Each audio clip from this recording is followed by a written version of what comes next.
மாமல்லபுரத்தில் கடற்கரை மணலில் ஒரே நேரத்தில் சிறுமிகள் உள்ளிட்ட 500 பரதநாட்டிய கலைஞர்கள் 1 மணி நேரம் சிவதாண்டவம் என்ற பெயரில் பரதநாட்டியம் ஆடினர்.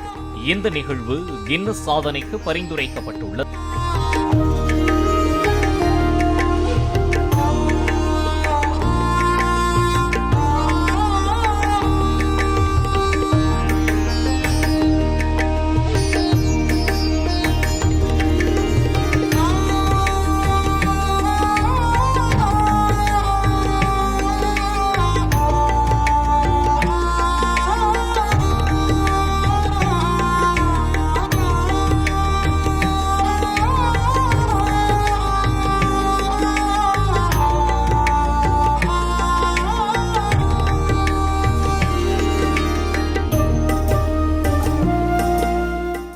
பிளே ஸ்டோர் மற்றும் ஆப் ஸ்டோரில் இருந்து பாலிமர் செயலியை QR கோடு மூலம் பதிவிறக்கம் செய்யுங்கள்.